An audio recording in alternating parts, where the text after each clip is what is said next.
Simulan mong abutin ang iyong pangarap na magbibigay dangal sa iyong bukas. Ang suliranin, hindi laging nandyan, dapat mong harapin. Kami iyong kasama sa bawat akin, magkaakbay nating lulutasin. Dito sa Fernandino Teens TV, ang boses mo ay mahalaga. Dito sa Fernandino Teens TV, ikaw lagi ang bida.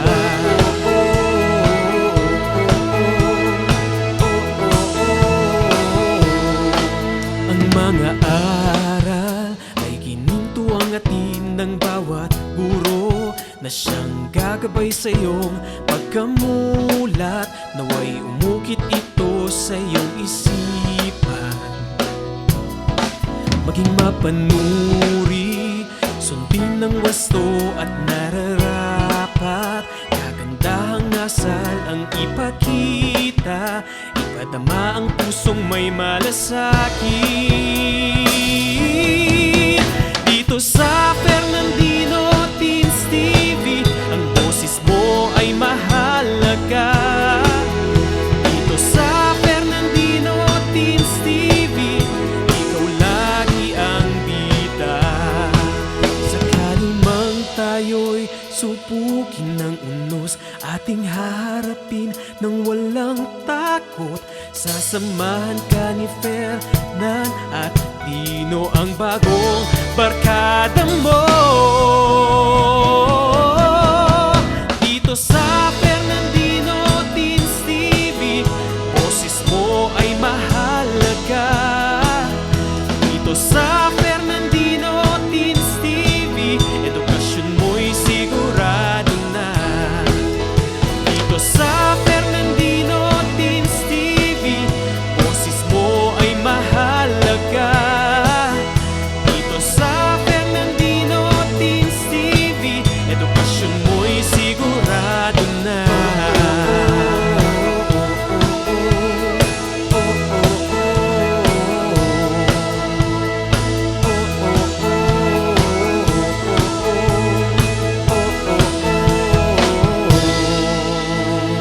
Fernandino Teens TV.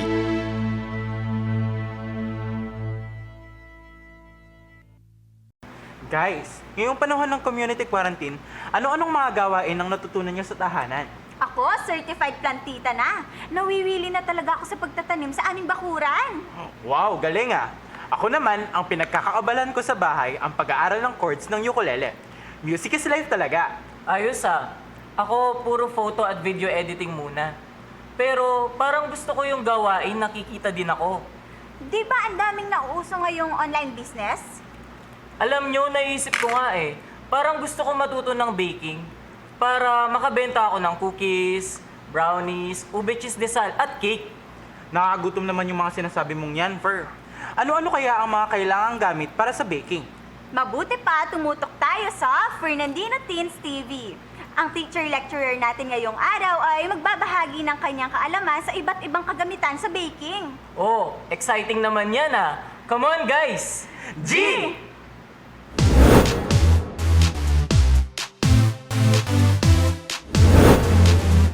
A pleasant morning, everyone.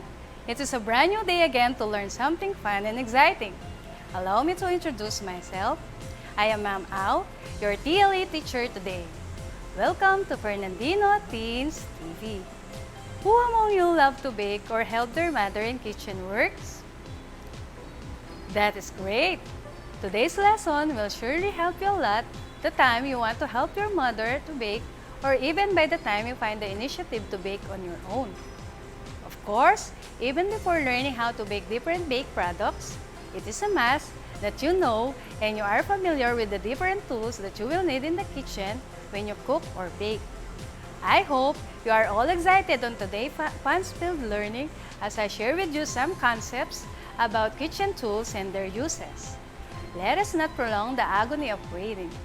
Sit back, listen attentively, and take down notes. Before we begin, let me share with you the list of Fernandino goals for this lesson. The first one is to identify kitchen tools for baking and their uses. Next, we have to observe how to measure dry and liquid ingredients. And lastly, to engage in game and exciting activity. Do you think we can achieve these goals, Fernandino teens? Excellent! Before we proceed to our topic, we will play a game entitled Fernandi Knows. Exciting, right? Listen carefully as I give the mechanics of the game. So for this game, I will be showing two photos or illustrations. All you have to do is to guess, name each pair of pictures shown on your screen, and try to link or connect one picture to the other to correctly guess the word that we are looking for. Did you understand the mechanics of the game? Alright, to make it more exciting and engaging, I will be giving 100 pesos worth of cell phone load to the chosen teen who will get the answer correctly. You may use the said load for your mobile data. Now, I am inviting all the Fernandino teens out there to join and be ready with your cell phones. Here's how the winner will be chosen. Step 1. Go to CLTV36 Live Facebook page. Step 2. Just type on the comment section, Fernandi knows, space, complete name, space, answer. The first Fernandino teens who will give me the correct answer and follow the correct format will be declared as the winner. Lastly, for step 3, winners will be notified via FB Messenger after the episode. Kindly ready your cell phones as we begin the game. Are you ready, Fernandino teens? So here is the first picture.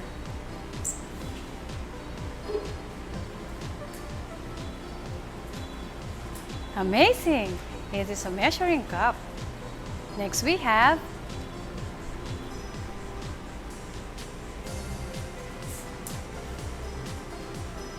great job! It is a rolling pin. Next,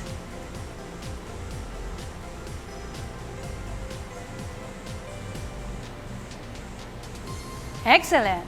It is a cutting board. Next,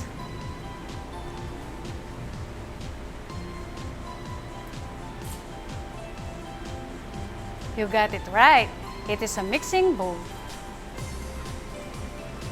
Congratulations to all the winners. Did you enjoy the game? That's great. Do you know that the photos that have been presented a while back contain some of the kitchen tools that I will be discussing with you today? Let us look into the other tools and their uses as we go on. Do you know that the proper use of tools or making accurate measurements is one factor that contributes to successful baking? Before that, allow me to give you some facts about baking. Baking is a science. It depends on the chemical reaction taking place among your ingredients. Meaning to say, you cannot simply mix up a spoonful of this, a pinch of that, a handful of cake flour, and some eggs and expect to get best results. If you did not use your tools properly or measure ingredients accurately, this might happen to your baked products. They may be cracked, or the worst thing is that they will sink on the pan. Most of the causes of sunken cake have something to do with recipe imbalance. Too much of a certain ingredient like baking powder and too much fat can cause the cake to rise quickly but then collapse. Too much liquid in the mixture can also cause the rising evenly, but later the cake will collapse at the side. Next is dry in appearance. The culprits for a dry cake are ingredients that absorb moisture, such as flour, cocoa, or any powdered milk. Baking requires an accurate measurement to get best results. If your ingredients are not measured accurately, or you did not use properly the tools, your baked products might crack or sink. That is why we need to be familiar with the tools and their uses. When we come back, I will show you how to measure dry ingredients correctly with the use of the right tools. We will be right back after a short break. Stay tuned! Ang Schools Division Office City of San Fernando, Pampanga ay kaisa ng Department of Education sa pagsasagawa ng mga proyekto at programa na tumutugon sa mga pangangailangan ng mga mag-aaral. Inilunsad ang Division Call Center for Tutors and Guidance Counselors upang magbigay ng educational at psychological assistance sa mga mag-aaral, magulang at stakeholders ng division. Kaya, kung may nais kayong itanong tungkol sa pag-aaral, maaaring magpadala ng mensahe sa Division Call Center for Tutors and Guidance Counselors Facebook page o tumawag sa mga numero na makikita sa ibaba ng inyong screen tuwing Lunes hanggang Biyernes sa ganap na alas 8 ng umaga hanggang alas 6 ng gabi. Maaari rin kayong sumangguni sa ating guidance counselors na nagbibigay ng guidance and counseling services. Lahat ng inyong ibabahagi ay mananatiling confidential. Ang nasabing programa ay nagsisilbing daan upang malaman ang feedbacks ng stakeholders para matulungan ang ating divisyon na mapagbuti pa ang mga sumusunod na programa. Ano pang hinihintay ninyo? Tumawag na sa aming mga numero o bumisita na sa aming Facebook page at magpadala ng inyong mga katanungan.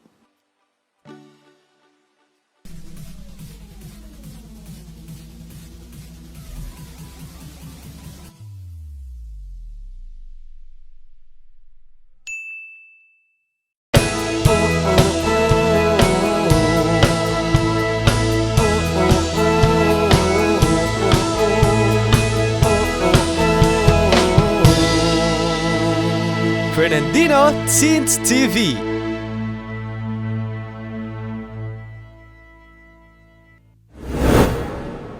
Welcome back to Fernandino Teens TV. This time, I will demonstrate how to measure dry ingredients with the proper use of the baking tools. Accurate techniques in measuring are as important as the tools for measuring. Therefore, I want you to observe keenly the following procedures. Let us say, I will be needing 3/4 cup of flour in a certain recipe. How will I measure that? Amazing! Measure it with the use of measuring cup. But in measuring dry ingredients, we need to sift the flour first before doing so. Why do we need to do that? Exactly, in order to remove the lumps.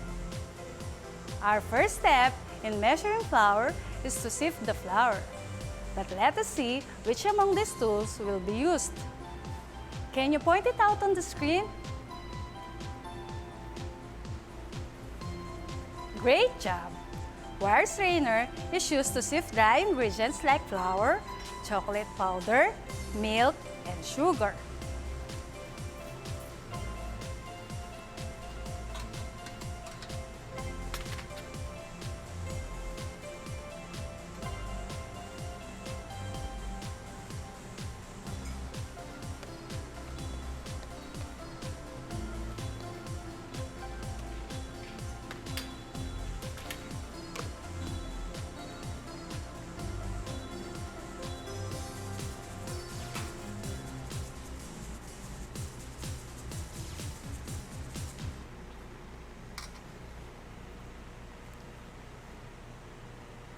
Next, we have to spoonful the flour to the cup until overflowing.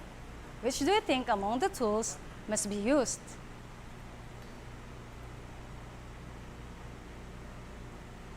You are right.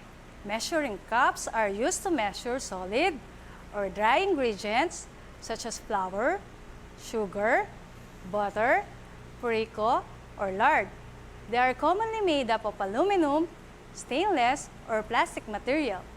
They come in different colors and sizes which range from 1, 1/2, 1/3, 1/4, and 1/8 cup.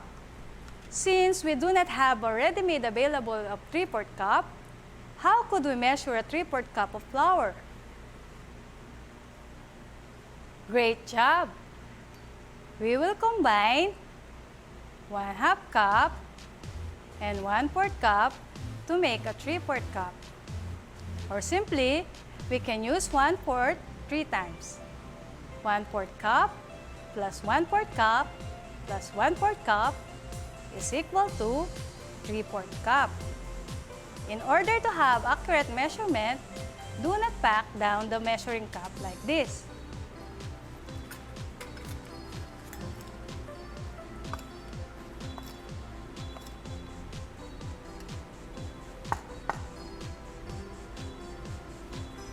After that, we need to remove the excess dry ingredients with the use of this tool. So can you point it out again, the tool that I am referring to your screen?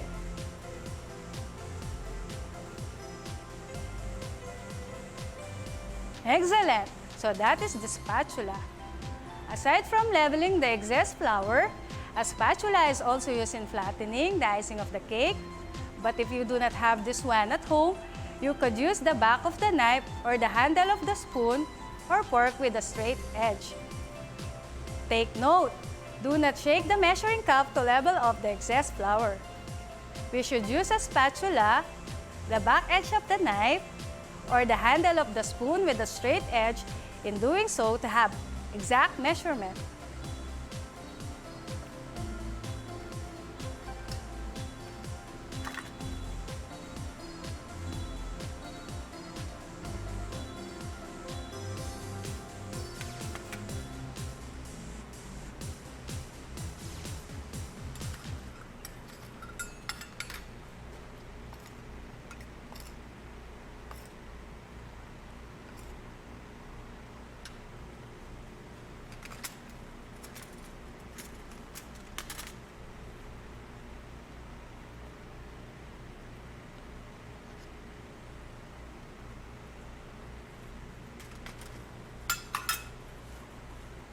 Next we have measuring spoon. Which is the measuring spoon in the picture?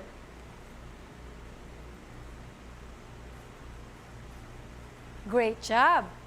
How will we use it properly? First, remove the lumps in the powder by stirring.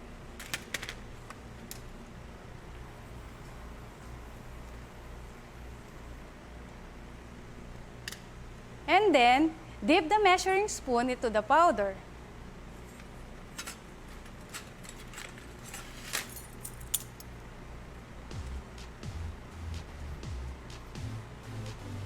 Lastly, level up with spatula or the back of the edge of the knife.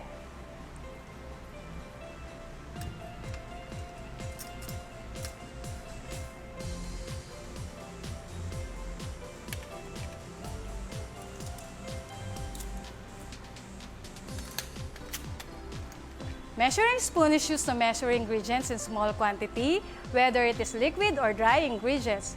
For example, 1 tablespoon of baking powder, 1 teaspoon of salt, and 1/2 teaspoon of baking soda, and so on. Moving on to our next tool is the rubber scraper. Can you guess which is the rubber scraper here?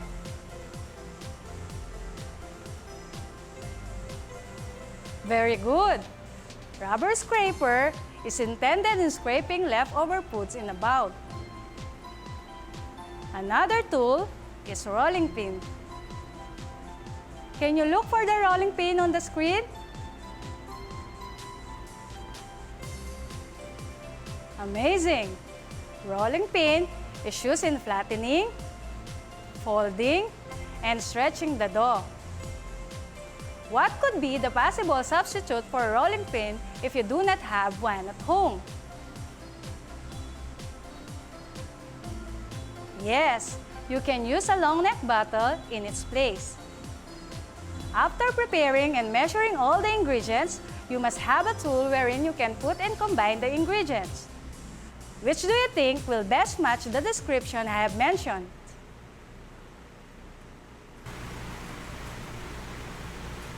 That is correct. A mixing bowl is used in mixing ingredients or holding ingredients together. But if you do not have a mixing bowl at home, what could be the possible substitute? Yes, we can use a basin or the so-called palanggana in place of a mixing bowl. Now, by the time your mixture has been mixed and ready to be baked, what tool you need to put or place the mixture. Exactly. Baking pans. Baking pans come in different shapes, sizes, and baking needs or purposes. Like if you want to bake muffins or cupcakes, there are muffin pans. For loaf bread, there is a loaf pan. And for cakes, we have the rectangular or round-shaped pan. Of course, after the cake is already baked, with the use of baking pans, an oven to make it more appealing, appetizing, and attractive, which among these tools should be used? Can you name this? Fantastic! Cake decorating tools are consist of pastry bag and pastry tips used in decorating cakes to make it more delectable. This time, I will teach you how to use the glass measuring cup properly. Is there a difference between a measuring cup and a glass measuring cup? Absolutely! There are different tools for different jobs. Measuring cup is used in measuring dry or solid ingredients, while glass measuring cup is intended to measure liquid ingredients like water, milk, juice, oil, and so on. It is commonly made up of heat-proof glass and transparent so that liquid can be seen with graduated markings on the side. Can you point it out on your screen?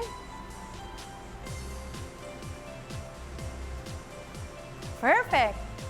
For instance, if we will measure 3/4 cup of water, let me demonstrate to you how to do it properly. In doing so, you have to lay flat the glass measuring cup on a flat surface to have accurate measurement. And then, pour the desired liquid amount of liquid into the cup.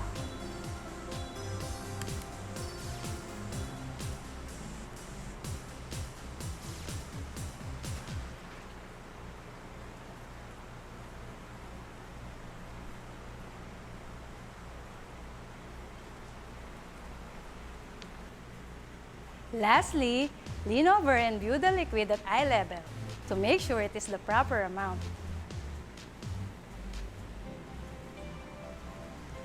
Are you enjoying our discussion? Well, I'm happy to hear that. But let us pause for a while as we have our short break. When we come back, we will talk about the other baking tools. Stay tuned, Fernandino Teens! Maya po oras kaya kayo, Fernandinos.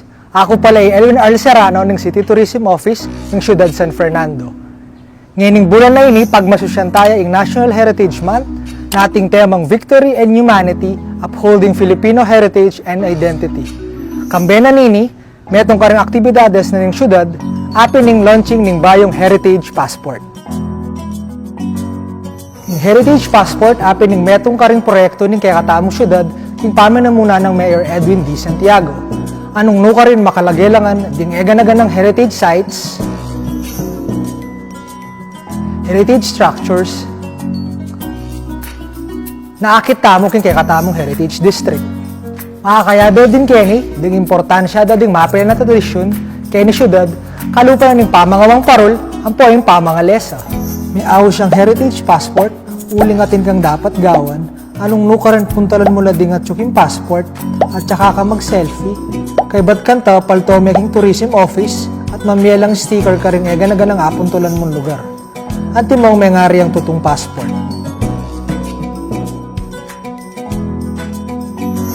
Balo mingeni, panahon na ini, etamo makain bisa lumal, uli na ng COVID-19 pandemic. Kaya naman kimbanwa nga ini, agkatan ko la ding bikers tamo, edad 18 hanggang 50, imbis na lumaot kayo po, di na nyo lang dita ka oras di kaya katamong heritage structures kaya ni syudad.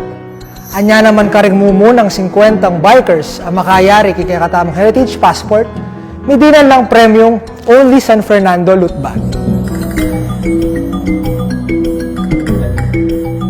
Inggawan nyo mo bakit ta makapag-register, punta kayo mismo opisina na ng City Tourism, ng munisipyo, at saka kayo magdalang metong valid ID. Kabinan ng kaya kayong heritage passport, ating makasipit ang instruction nung nano pa ing dapat gawan. Anya naman ka rin hanggang kapadyakin, Nanano ko pa. Tara na!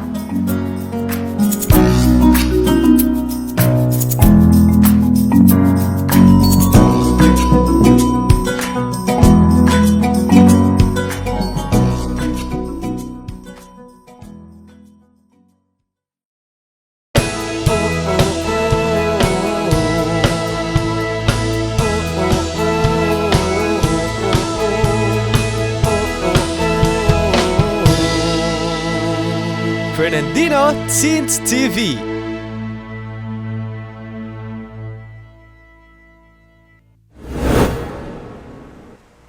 Welcome back, Fernandino teens. A while ago, you have learned the different tools in measuring dry and liquid ingredients. This time, I will share with you the other baking tools and their uses. First, we have the wire whisk or egg beater, which is used to blend ingredients and to incorporate air into a mixture as well as whipping light ingredients such as creams or eggs. Next, we have the pastry blender, which is used in cutting shortening into the flour. When we say shortening, we are referring to butter, lard, or purico. The tool is usually made of narrow metal strips or wires attached to a handle, and it is used by pressing down on the items to be mixed that is known as cutting in. There is a good reason why recipes call for the use of a pastry blender. The butter, purico, is supposed to be cut into tiny pieces and distributed throughout the flour rather than incorporated into them.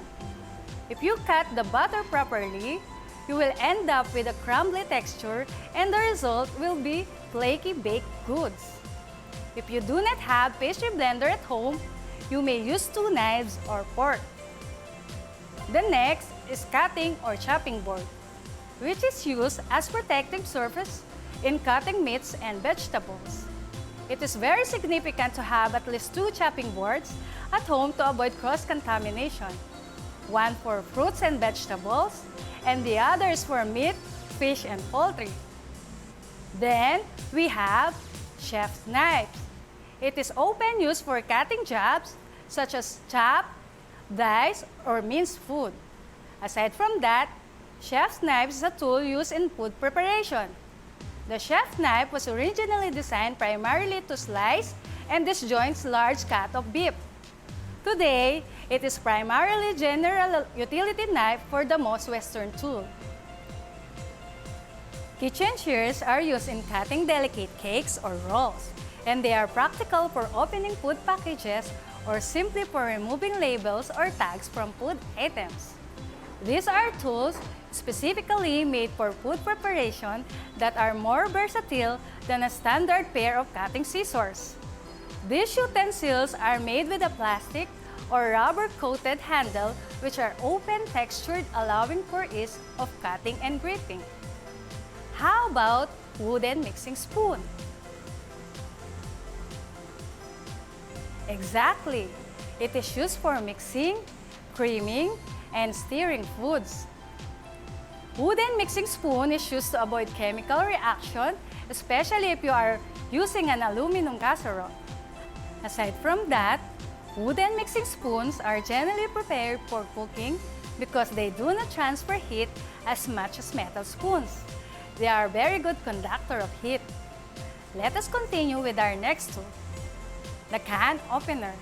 As we all know, a can opener is used in opening canned goods like milk, fruit cocktail, and the like.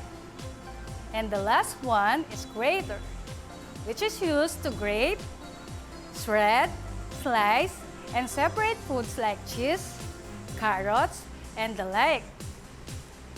Now that you have learned the different baking tools and their uses, you will surely do well by the time you wanted to bake some pastries. To help me bring with you the other baking tools which are not presented virtually, there is a short video clip. I hope it will help you visualize each tools and their uses.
At this point, let me share with you the 5 tips to stay safe when baking.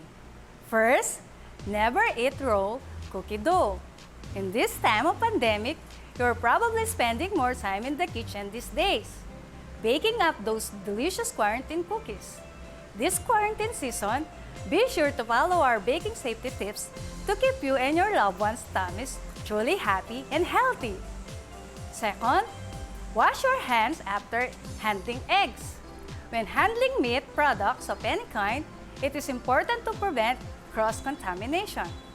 One easy way to do this is to wash hands with warm water and soap. Third, keep countertops clean. Many quarantine cookie dough recipes require you roll out your dough on the counter.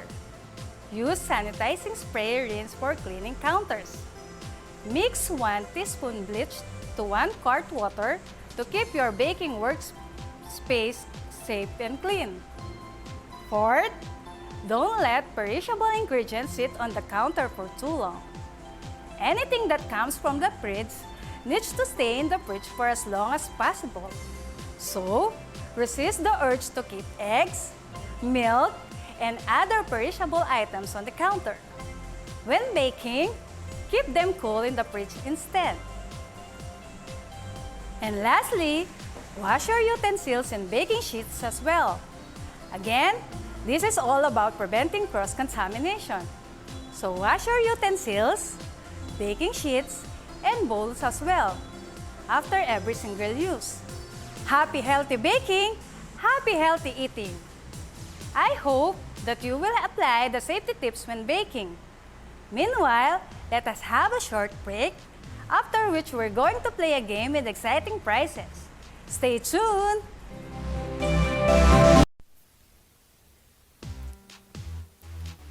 Hindi lamang sa larangan ng pangkabuhayan apektado ang maraming pamilyang Pilipino, kundi maging sa larangan ng pagkatuto ng bawat batang Pilipino. Inilunsad ng siyudad ng San Fernando ang programang Nurturing Environment and System for Thriving or NEST, isang education community pantry na naglalayon para sa isang malawakang pagtulong, pagtantabay at paggabay na ang focus ay ang makapagbigay ng tulong at suporta sa ating mga mag-aaral sa pamamagitan ng pagbibigay ng educational needs gaya na lamang ng school supplies, tutorial sessions, study tips, at iba pang mga pamamaraan na mas lalong makatutulong sa pag-angat ng ating edukasyon. Dahil hindi hadlang ang pandemya sa magandang kinabukasang naghihintay sa ating mga mag-aaral. Sino-sino nga ba ang mga kalahok sa programang ito? Sa pagtutulungan ng ating school administrators, guro, magulang, at iba pang mga miyembro ng ating komunidad gaya ng barangay officials at sangguniang kabataan ay siguradong magiging mas matagumpay ang programang ito. Paano nga ba ang magiging proseso ng naturang programa? Una, magkakaroon tayo ng isang Facebook group, ang Pampanga High School NEST Education Community Pantry na pangungunahan ng Educational Pantry Coordinator. Ang mga magulang, tagapangalaga at mga guro ay ia-add ng ating Educational Pantry members sa Facebook group na ito.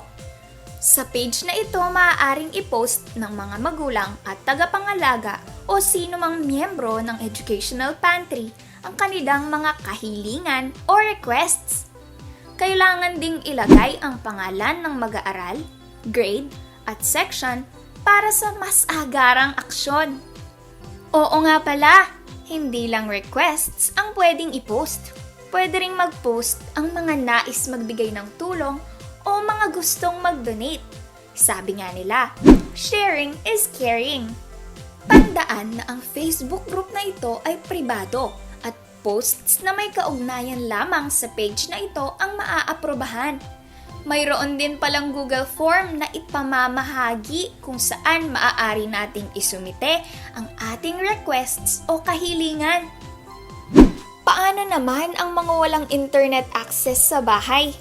Huwag mangamba dahil merong mga nakalaang drop boxes ang ating paaralan na kung saan maaaring ihulog ng mga magulang at tagapangalaga ang kanilang requests. Sa mga nais namang mag-donate ng school supplies, maaaring ilagay ang mga ito sa tabi ng drop boxes. Maaari ring mag-donate ng mga kagamitan o cash donation kaakibat ang pagsusumite ng deed of donation form. Pangalawa, mahalaga ang ugnayan ng mga guro at ng mga magulang o tagapangalaga sa programang ito. Gamit ang video calls o chats ay ipahahayag ng mga guro ang adhikain ng programang ito sa mga magulang o tagapangalaga. Maaari ring gawin ang orientation na ito ng face-to-face, kasabay ng schedule ng kuhanan ng mga module. Gaya ng nabanggit, hindi lamang mga bagay ang maaaring i-donate. Pwede ring mag-conduct ng tutorial session, study tips, at iba pang mga kagamitan sa pagkatuto gaya ng mga aklat o kaya ay gadgets. Ikatlo, ang requested needs ng ating mga magulang o tagapangalaga ay ililista ng ating NEST focal person. Ang mga coordinator naman ang mag-aayos ng mga ito. Ang advisors ng ating mga mag-aaral, guidance counselor, at iba pang mga guro ay ipaaalam sa ating mga magulang at tagapangalaga ang petsa at oras ng pamimigay ng requested needs na gaganapin sa paaralan. Sabi nga nila, it takes a village to raise a child. Kaya naman aktibo at iba yung pakikilahok ang inaasahan sa pagsasanib puwersa ng paaralan at barangay na siyang tutukoy sa pangangailangan ng bawat Fernandinong mag-aaral at kikilos upang matugunan ito sa tulong at suporta rin ng mga miyembro ng komunidad. Isang malawakang komunidad para sa isang produktibong educational community pantry ay tiyak na lilikha ng iba yung pagkilos upang maging mas magaan at madali ang pagkatuto ng bawat kabataang Fernandino. Kaya naman tandaan, magbigay ayon sa kakayahan, kumuha ayon sa pangangailangan.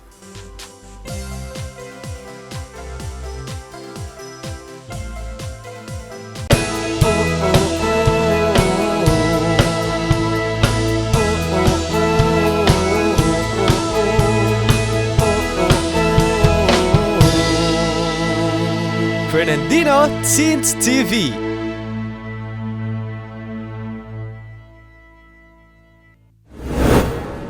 And we're back. This time, let us play the Fernandino Teens edition of Fact or Bluff. But before that, I want to introduce to you Nan and Dino. They will be my buddies for this activity. For this game, we will choose a category on the screen, and then when the question has been revealed, Nan and Dino will give their answer or clue for that certain question. Take note that it may just confuse you or help you. It is up to you if you will believe them or not. All you have to do is to determine whether the answer they gave is a fact or a bluff. For this game, I will give 100 pesos worth of cell phone load to the first Fernandino teen who will give the correct answer. Following this format, just type on our comment section below Fernandino teens space answer. Your answer will be fact or bluff. Are you ready? Our first category is sukatin mo. A tool used in measuring solid or dry ingredients. Nan and Dino said it is a glass measuring cup. Is glass measuring cup a tool in measuring dry or solid ingredients? Is it a fact or a bluff? Kindly reveal. Bluff. The correct answer is measuring cups. Next we have putulin mo. It is used for opening food packages or slicing delicate cakes. Nanandino said, it is filler. Is it a fact or a bluff?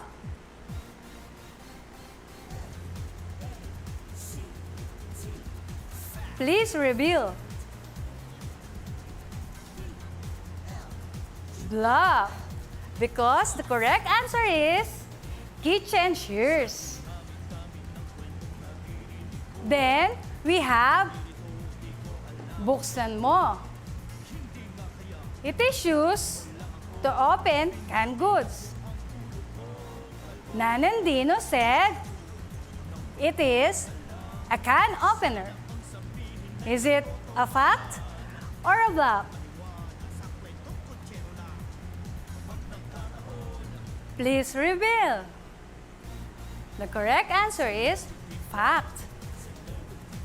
Because can opener is used in opening canned goods. Next category is ihalo mo. It can be used for stirring and mixing ingredients. Nanandino said, it is wooden mixing spoon. Is wooden mixing spoon is used in stirring and mixing ingredients? Is it a fact or a bluff? Please reveal. Fact. You've got it right. Our next category is ikadkad mo. A tool used in scraping leftover food. Nanandino said, it is spatula. Is it a fact or a bluff? Please reveal. Bluff. The correct answer is rubber scraper. And the last category is hatiin mo. This is used to chop, dice, or mince food. According to Nanandino, it is a chef's knife. Is it a fact or a bluff? Please reveal. Fact. Chef's knives is used to chop, dice, or mince food.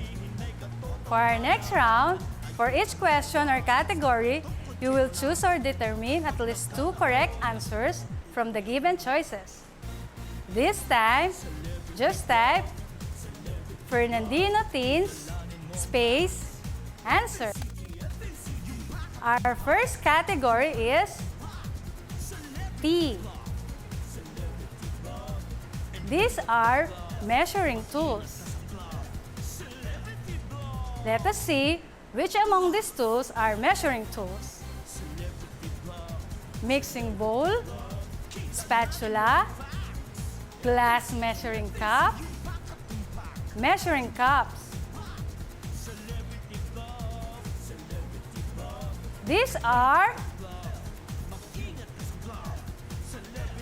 glass measuring cup and measuring cups. Moving on to our next category, letter L. Which among these tools are used for cutting? Kitchen shears, wire whisk, spatula, chef's knife.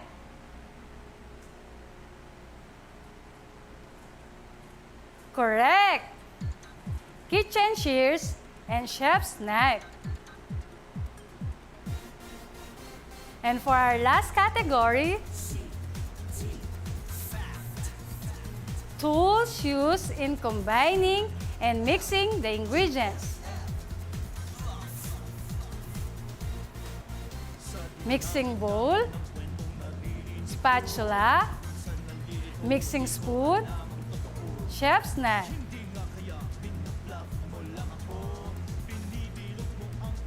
The correct answers are mixing bowl and mixing spoon.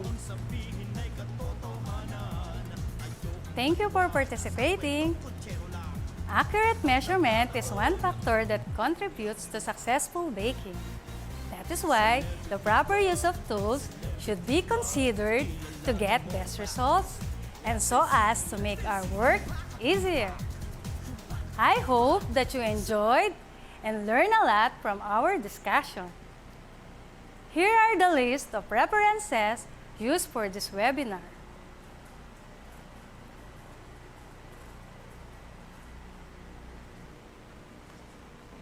Thank you so much, Fernandino Teens. See you again next time for the next episode of Fernandino Teens TV. This is Ma'am Al saying good day and God bless. Alam nyo, magsisimula na ako mag-ipon ng pambili ng mga baking tools para masimulan ko na ang aking online pastry business. Wow, Fer, business-minded ka na ngayon? Ako yung una mong customer dyan. Sabi nga nila, support your friend's small online business. Pwede ba ako makisosyo dyan? Kahit tagahawak lang ako ng baking tools. O kaya naman, taga-tikim. Hay naku, Dino. Puro na lang pagkain nasa isip mo? Gayun pa man, ang dami ko talagang natutunan sa araw na ito. Bukod sa agriculture, paborito ko na rin ang home economics. Kaya naman, Maraming salamat, ma'am. Marami din ba kayong natutunan ngayong araw, Fernandino Teens? Muli na namang naging makabuluhan ng ating talakayan sa araw na ito. Abangan nyo kami ulit sa susunod na episode ng Fernandino TV, na kung saan ang kabataang Fernandino ay angat sa angking talino.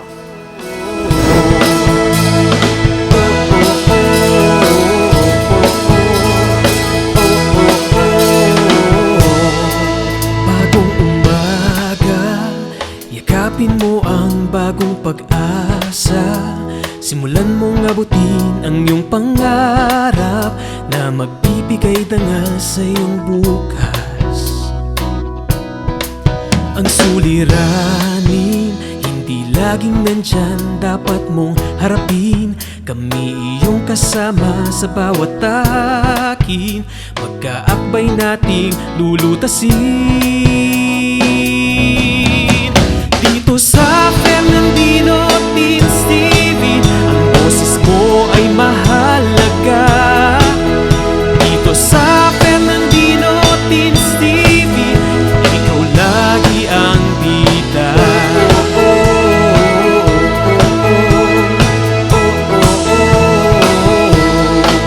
Ang mga aral ay gininto ang atin ng bawat guro na siyang gagabay sa iyong